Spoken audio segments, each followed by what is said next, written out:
Hello everyone, welcome back to my YouTube channel. तो आज मैं आप सबके लिए लेके आई हूँ twisted fate of love fourth episode.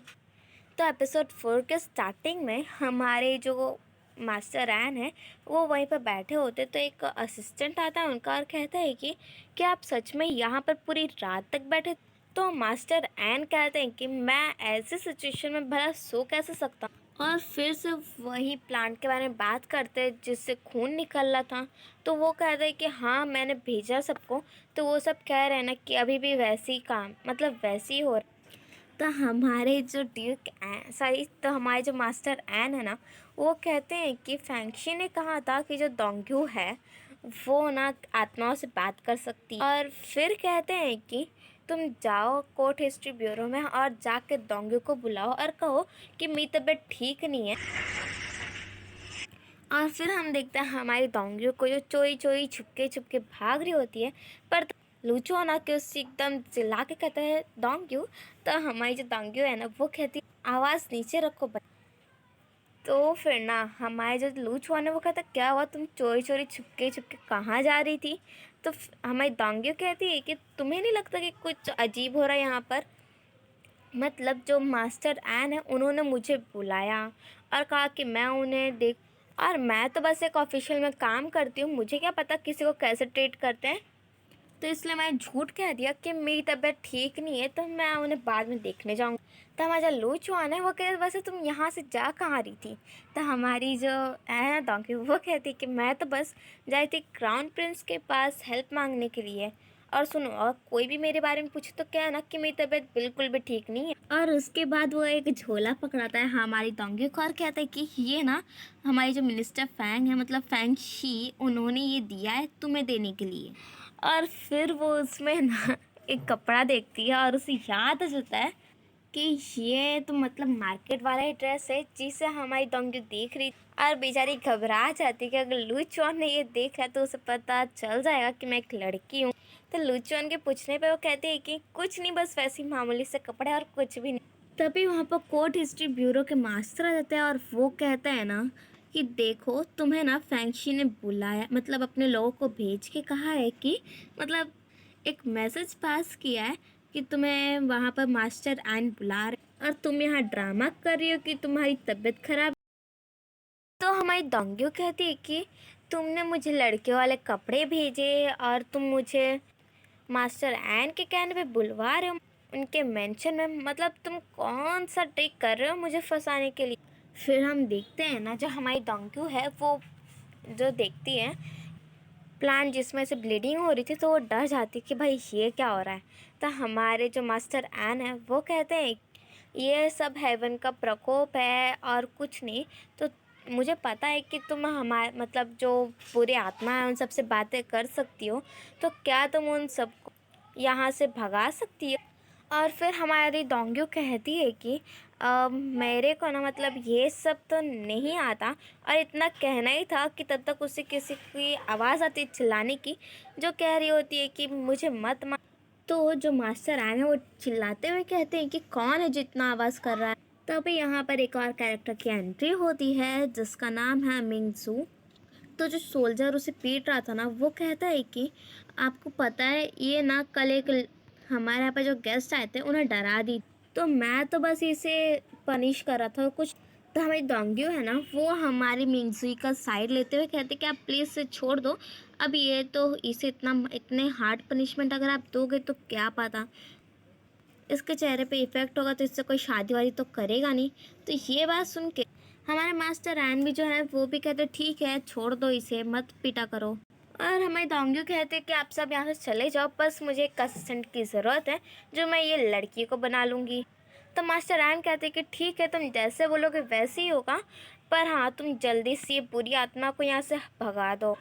और फिर ना जब सब चले जाते तो हमारी दोंग्यू प्यार से पूछती है हमारी मिंगजुई से कि क्या हुआ, तुम यहाँ पर कौन से विजन्स की बात कर रही थी जिससे मतलब सब यहाँ पर डर जाते। तो हमारी मिंगजू कहती है कि आपको पता नहीं है पर मेरा जो भाई है ना शाओ सिख वो यहीं पर मर चुका था, तो इसके लिए ना मेरा जो भाई है पहले ना उसने एक दिन गलती से एक चाय का कप तोड़ दिया था, तो उसे इतने कोड़े मारे गए कि वो मर ही गया। और वो ना यही गार्डन में मरा था, इसके लिए उसी टाइम से विजन आने शुरू हो गए। और फिर वो पैर पड़ जाती है हमारे डोंग्यू के और कहती है कि आप तो बहुत अच्छे मतलब आपका जो रैंक है वो बहुत अच्छा खासा है, तो क्या आप प्लीज़ ऐसा कर सकते हो कि मेरे भाई की आत्मा को शांति मिल जाए। फिर हम देखते हैं हमारे डोंग्यू और मास्टर रैंक को, जहाँ हमारी डोंग्यू कहती है कि फाइनली मैंने एक तरीका निकाल ही लिया कि मतलब मैं कैसे वो सारा आपका जो ब्लीडिंग व्लीडिंग हो रहा है उन सबको ठीक कर। पर ये बहुत हार्ड है। तो जिसे सुनकर मास्टर रैंक कहता है क्या सच में बहुत हार्ड है ये। तो हमारे जो मास्टर रैन है वो कहते हैं कि तुम जितने जल्दी मतलब वो शायद दुष्ट आत्माओं को भगा दोगी ना, उतना ही मैं जितना भी हार्ड काम हो मैं करने के लिए तैयार हूँ। तो हमारी जो डोंग्यू है वो कहती है कि ठीक है, मैं फाइनली पॉइंट पे आती हूँ। और फिर वो कहती है कि आपको ना वहीं पर खड़े होके मतलब अपने कपड़े पर निकाल के वहीं पर खड़े होके आपको बोलना होगा, लिखना होगा। बहुत सारे काम दे देती है और कहती है कि आपको तब तक लिखना होगा, तब तक लिखना होगा जब तक ना वो जो विजन आते हैं वो गायब ना हो। तभी हमारी डोंगियों को याद आता है लूचॉन की बात, जहाँ वो कह रहा होता है कि जब हमारा फैंक्शी है वो फरवरी के लीप ईयर उसका जन्म हुआ। और फिर हमारी जो है डोंगी वो कहती है कि सच कहूँ तो मुझे इस पे भी 100% विश्वास नहीं है कि ये सब ठीक हो जाए, पर हाँ यहाँ पर मतलब दूसरा रास्ता भी। और फिर वो कहती है कि आपको ना बहुत ही मतलब जिसका रैंक हाई हो, हाई टाइप का हो, और जो फरवरी के लीप ईयर में जिसका जन्म हुआ, और वो भी बिल्कुल आपके साथ ही वही सारे काम करेंगे, मतलब बैठ के आराम से लिखेंगे अपना, जब तक वो विजन अपने आप से गायब ना हो जाए। तो हमारे जो मास्टर एन है ना वो घूम फिर के आते हैं हमारे फैंक्शी के ऊपर। और फिर हमारे मास्टर एन कहते हैं कि जल्दी से जाके फैंक्शी को बुलाओ। और यही था हमारी डोंगी चाहती थी, पनिशमेंट देना। और बहुत ही ज़्यादा अच्छा खासा स्माइल कर। फिर हम देखते हैं हमारे फैंक्शी को, जहाँ वो कहता है डोंगी उससे कि क्यों ना तुम भी हमारे साथ यही कर। तो हमारी जो डोंगी है वो कहती है कि नहीं, अगर मैंने किया ना तो सारा काम उल्टा हो जाएगा, बिकॉज मेरे पास तो कोई अच्छी खासी रैंक है। तो ये बात सुन के हमारा फैंसी हंसने लगता है कि मतलब वो खुद तो फंसी नहीं, उसी को फंसा दिया। और फिर वो सोचता है ना कि मतलब मेरा मतलब तुमने मुझे फंसा दिया, कोई बात नहीं, बाद में तुम खुद भी फंसोगी। फिर सबके जाने के बाद हमारी जो डोंगी है वो कहती है कि फैंसी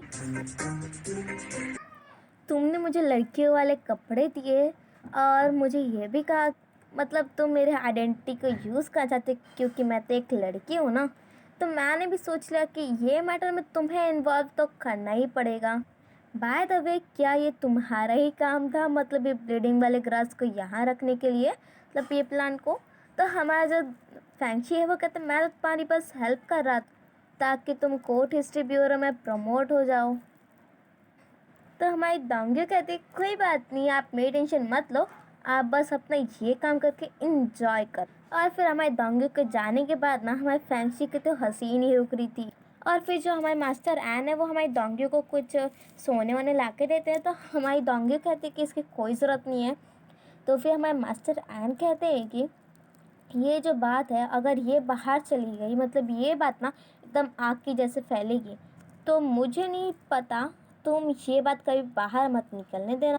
तो फिर हमारी डोंगी है मुझे वो कहते क्या आप मुझे ये सोने के बदले, मतलब ये सोना वोना है चांदी, इन सब के बदले में क्या आप मुझे अपनी वो दासी दे सकते हो मिंगसुई। तो वो कहता है हाँ बिल्कुल तुम ले सकते हो, इसका कोई प्रॉब्लम नहीं है। हम देखते हैं हमारी जो मिंग्स हुई है ना वो वहीं पे बैठी होती है, जहाँ पर हमारी डोंगी उसे दवा लगा रही होती है और कहती है कि टेंशन मत लो, मैं ना तुम्हें कभी तो मतलब ये तुम जो काम वाम करती हो ना इन सबसे फ्री कर दूंगी। कर दूंगा क्योंकि वो तो यहाँ पे लड़का है। और फिर हमारी डोंगी दवाई ववाई दे के चली जाती है मिंग सुई को कि तुम खुद ही लगा लो। तो फिर ना जिसके जाने के बाद हमारी मिंग सुई बहुत ज़्यादा खुश होती है। मुझे लग रहा है कि हमारी जो मिंग सुई है वो धीरे धीरे हमारी डोंगी को ही लाइक करेगी। किसे पता आगे आने वाले एपिसोड्स में क्या होगा। और फिर हम देखते हैं हमारे फैंक्शी को, जिसकी तो एकदम बात लगी हुई थी। अब इतनी ठंडी वंडी में से बेचारा आया था कि बेचारे को बहुत ठंडी लग रही थी। तो फिर दौलया कहता है कि अच्छा ये बात तो माननी पड़ेगी कि जो डोंगी है ना वो आपके कंट्रोल में बिल्कुल नहीं है। तो फिर फैंगशी कहते कि हाँ ये बात तो है, अगर सब मेरे कंट्रोल में होगा तो ये पूरी लाइफ बोरिंग नहीं हो जाएगी। फिर हम देखते हैं हमारी जो मिंगजुई है वो सोते सोते भी हमारी जो दोंग्यू का दिया हुआ दवाई था उसी को निहार रही होती और दोंग्यू को थैंक यू बोल रही होती कि तुमने आज मेरी जान बचा ली, ना तो पता नहीं मेरे साथ आगे फ्यूचर में क्या क्या हो सकता था। और एडवांस में सॉरी भी बोल देती अगर मैंने कोई गलती कर दी तो प्लीज़ मुझे माफ़ कर देना। पर हमें जो दोंगी थी ना वो तो सो गई और फिर उठ के कहती कि क्या था से तुम बोली और तुम्हारे कहने का मतलब क्या है। तो वो कहती है ना मीन्स कि मेरा मतलब ये है ना कि क्या पता मैं फ्यूचर में कितनी सारी मिस्टेक करूं और मैं आज से स्मार्ट भी तो नहीं हूँ कि सब मुझे माफ़ कर देंगे और सारी प्रॉब्लम से मैं पहले ही बच जाऊं। फिर हम देखते हैं कि हमारी जो मिंगसुई है उसे सब परेशान कर रहे होते हैं वहाँ के जितने भी काम करने वाले थे। तो हमारी जो दोंग्यो है ना वो सबके सामने चाहे वो अपने सीनियर्स के सामने ही क्यों ना वो कहती है कि मुझे जहाँ तक पता है कि मास्टर एन ने ये मिंगजुई को मेरे हवाले किया है, तुम सबके नहीं जो तुम इसके मजाक उड़ा रहे हो। और फिर वो उसे ना वही जो फैंक्शी ने उसे गिफ्ट किया था कपड़ा उसे देती है और कहती है कि तुम्हारे पास ना बस ड्रेसिंग का सेंस नहीं है ना तो तुम भी बहुत ज़्यादा ब्यूटीफुल हो। फिर हम देखते हैं कि मार्केट से लूचॉन दोंग्यू और हमारी मिंगसुई जा रही होती है तो जो हमारा फैंक्शी वो उन्हें रोकता है और फिर गुस्से से देखता है हमारी मिंगजुई की तरफ और कहता है कि ये तो बिल्कुल अलग लग रही है जैसे मैंने मास्टर एन के पास पहले देखा। पर हमारी जो दोंग्यू है ना वो एकदम अकड़ी जाती है हमारे फैंक्शी के सामने और फिर हमारा फैंक्शी कहते क्यों ना तुम अपनी ये जो जो भी असिस्टेंट वसिस्टेंट हो इसे तुम मेरे यहाँ पर एक बार भेज दो। तो हमारी जो दोंग्यू है ना वो उसे प्रोटेक्ट करते हुए कहती है कि तुम्हें क्या पता हमारी जो मिंगसू ये बहुत इनोसेंट टाइप की गर्ल है, उसके साथ तुम भी कुछ ऐसा वैसा मत समझो, समझे ना। और फिर ना वो बहुत ज़्यादा परेशान कर देता है हमारी दोंग्यू को कि तुम तो बस कुछ करवा पाओगी नहीं इसके साथ, तो एक काम करो तुम इसे मेरे यहाँ पर ही भेज दो। तो कहता है कि तुम इतनी लोअर कास्ट वाली हो, मतलब तुम्हारे पास तो कुछ है भी नहीं, तो इसे कैसे संभालोगी, अब इतनी मुसीबत पड़ते देख। हमारी जो मिंगजुई है ना वो भी यही कह देती है कि आप अपने ऑफिशियल की जो पोजीशन है उसे मेरी वजह से तो मत छोड़िए, और वो भी ना चाहते हुए भी मान जाती और हमारी बेचारी दोंगी कुछ भी नहीं कर पाती। और हमारी जो मिंगजू है ना वो भी सैड होके देखती है एक बार हमारी दोंग्यू की तरफ। और हमारा जो लूचुआ है ना वो ये सब भी कैपिटल पे लिखने वाला था, पर हमारी दोंग्यू ना उससे ले ही लेती है बुक और कहती हमारी दोंग्यू कहती है कि तुम्हें पता नहीं चला क्या लूचुआन, ये फैंक्शन ने तो मेरे 7 दिन दहाड़े मेरे असिस्टेंट को चोरी कर लिया मेरे। और फिर हम देखते हैं हमारा जो फैंक्शी है ना वो कपड़े को जला ही देता है जो उसने दोंग्यू के लिए खरीदा था, पर दोंग्यू ने हमारे मिंगजुई को दे दिया था। तभी वहाँ पर यूरो आती है और वो कहती है कि हम अपने गेस्ट के लिए क्या कर सकते हैं, हमें कैसे अरेंजमेंट करनी है। तो फैंक्शी कहता है कि तुम्हारी मर्जी, तुम्हें जैसे अरेंजमेंट करनी है तुम वैसे कर लो। फिर हम देखते हैं हमारे एम्पर को वहाँ के जहाँ पर वो कह रहे होते हैं कि देखो फैंक्शी, मैंने आजकल ये रूमर्स सुने कि जहाँ पर हमारे जो मास्टर एन है उन्होंने कोई प्रार्थना वार्थना की है। तो फैंक्शी जो होता है ना वो साफ साफ मना कर देता है और कहता है कि एक्चुअली ना उन्होंने मेरे साथ कहा था कि मैं उनके साथ बैठ के कुछ स्क्रिप्ट लिखने के लिए, मुझे नहीं पता था कि वो उनके प्रार्थना का एक हिस्सा है। तो एम्परर कहते कि मुझे लगा ना कि तुम उनके क्लोज हो आजकल, तो तुम्हें कुछ पता होगा। और फिर कहते हैं कि तुम प्लीज़ इस पर अच्छे से इन्वेस्टिगेशन करो, क्या पता कुछ राज बाहर निकल आए। फिर हम देखते हैं हमारे लुकझुआन को जो कह रहा होता है कि मुझे लग रहा है ना कि जो फैंक्शी है वो हमारे मिंगजुई को लाइक करता है, और फिर ये अपने साथ ही मतलब खुद ही कहानी वहानी बनाता है कि देखो ना वो जब वो उसे लाइक करेगी हमारी मिंगजुई तभी तो हमारा जो फैंक्शी है वो मतलब प्रोटेक्ट करना चाहता हो और हमारी मिंगजुई को बहुत सारी कठिनाइयों का सामना करना होगा। फिर ना हमारी ये जो दोंग्यो है ना इसे ये बात सुन के बहुत गुस्सा आ रहा होता है। तो हमारा जो लुक्चुआन है वो कहता है कि अच्छा तो क्या तुम्हारे लिए कोई तुम्हारे पास कोई फीलिंग्स है मिंगजुई के लिए, मतलब क्या तुम मिंगजुई को लाइक करती हो, करते हो।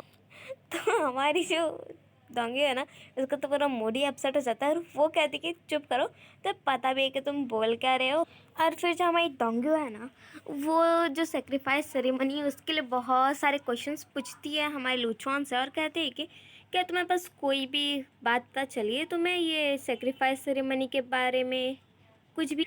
तो हमारा लूचुआन ड्रामा करते हुए कहता है कि मुझे नहीं पता कि मुझे सबसे पहले कौन सा क्वेश्चन का जवाब देना चाहिए। फिर तभी वहाँ पर कुछ लोग आते हैं और हमारे डोंगियों को लेके चले जाते हैं दिन दहाड़े, जहाँ पर हमारा लूचुआन कुछ कर भी नहीं पाता। फिर हम देखते हैं हमारी डोंगियों को वहीं पर बैठाया जाता है और जहाँ पर ना एक मिनिस्टर पूछते हैं, मिनिस्टर यानलू पूछते हैं कि अच्छा तो तुम बताओ, तुमने ही मतलब कहा था ना मास्टर एन को कि आप ये वर्शिप करो ताकि आपका जो मतलब तुमने उनसे स्क्रिप्ट लिखवाई थी ना। तो ये बात सुन के हमारी जो डोंगी वो तो ये बोल देते कि नहीं ऐसी कोई भी बात नहीं है, एक्चुअली ना वहाँ पर बहुत सारे विजन्स आ रहे थे तो इसके लिए, और कुछ भी नहीं। और फिर कहती है कि जो मास्टर रैन है ना वो अपने जो नौकर वोकर हैं उनके अंडर में जो भी काम करते हैं ना उन सब के बारे में मतलब उन्हें बहुत ज़्यादा तंग करते हैं। तो ये बात सुन के जो मिनिस्टर यान होते हैं वो अब सोचने पड़ जाते हैं कि अब उन्हें क्या करना चाहिए। और फिर जो हमारा जो लूचुआन है ना वो डायरेक्टली जाता है हमारे फैंक्सी के पास हेल्प के लिए। तो फैंक्सी कहता है टेंशन मत लो, अगर उसने कोई भी लॉ नहीं तोड़ा होगा ना तो वो परफेक्ट रहेगी, मतलब उसे कोई भी कुछ करने वाला नहीं है। और फिर ना नेक्स्ट में हम देखते हैं हमारे फैंक्सी को, जहाँ पर वो जाता है हमारे डायरेक्टली मिनिस्टर यान के पास और कहते हैं क्या कुछ इन्फॉर्मेशन हाथ लगी है।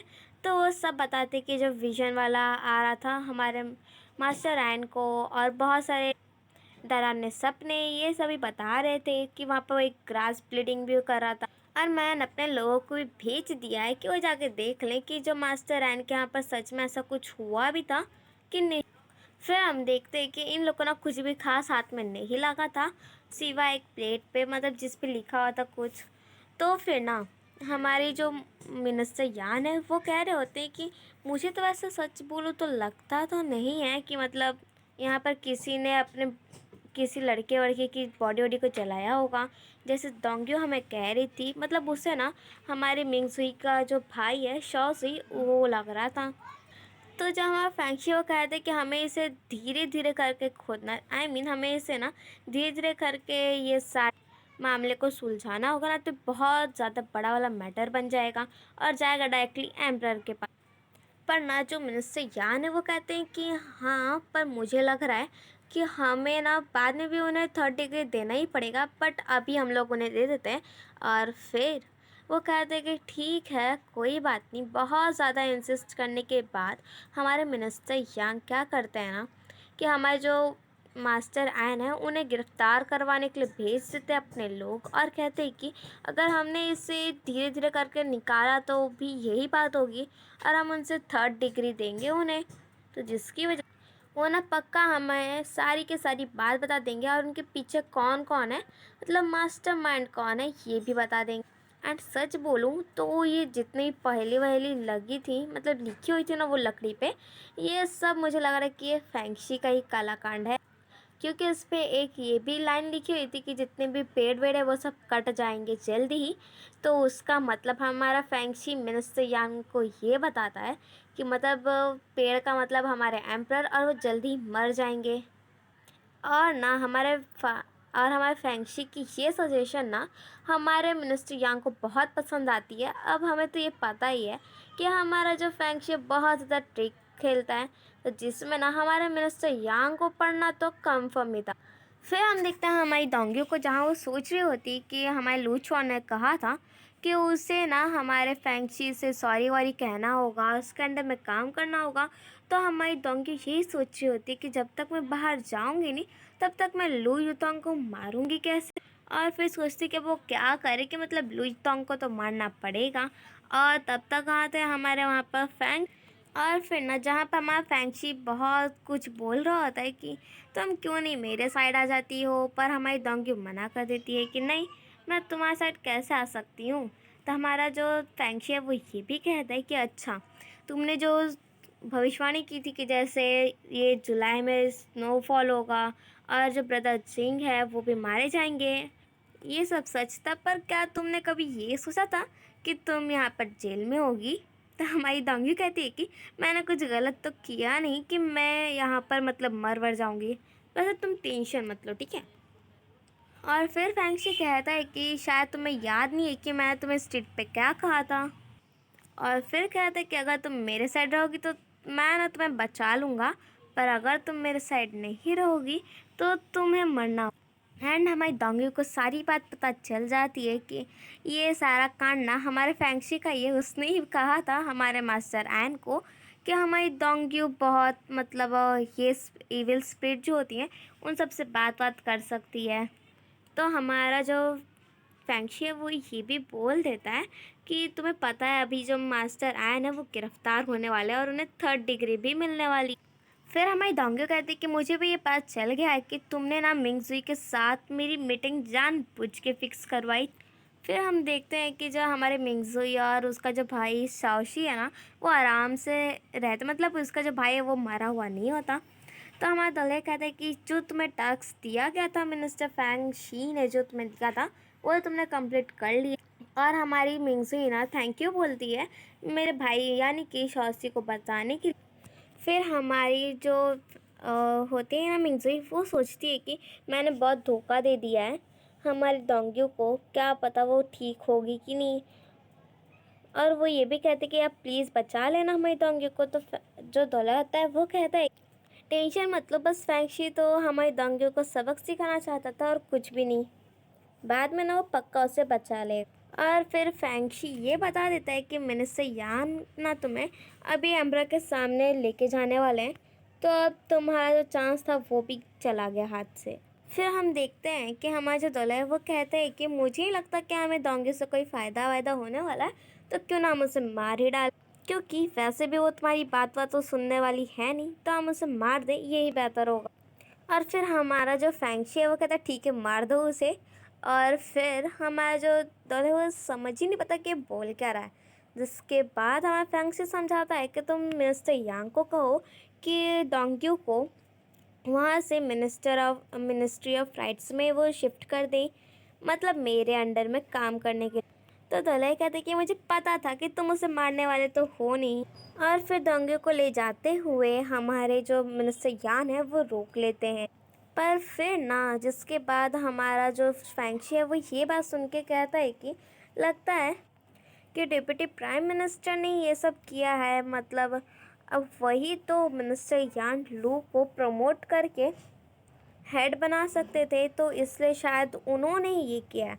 तो मतलब लग रहा है कि अब ये मैटर में प्राइम मिनिस्टर भी इन्वॉल्व हो गए, I mean deputy prime minister. फिर हम देखते हैं कि जो हमारे मिनिस्टर यान है ना वो हमारी डोंगी को बहुत ज़्यादा पनिशमेंट दे रहे होते हैं और बहुत ज़्यादा कह रहे होते हैं कि अच्छा तो तुम अब मुझसे ज़बान वबान लड़ाओगी का। मुझे पता है कि जो गद्दार लोग होते हैं उन लोग से कैसे सच बाहर निकलवाना है, पर हमारी डोंगी तो अपनी बात पे अड़ी होती है कि मैं सच में ऐसा कुछ भी नहीं किया है भाई, जैसा मुझे कहा गया था, मतलब जो मेरे साथ हुआ वो सब मैंने तुम्हें बता दिया सच सच। और फिर उसे याद आता है मिंगजुई के बारे में और वो सारी बात बताती है कि जो मिंगजुई ने उसे बताया था कि उसका जो भाई शाओसी है वो वहीं पर मारा गया। और फिर ना जिसके बाद हमारे जो मिनिस्टर यान है वो बताते हैं कि जो विटनेस के बारे में तुम बात कर रही हो मिंगजुई ना वो कई दिनों से पहले से ही मिसिंग।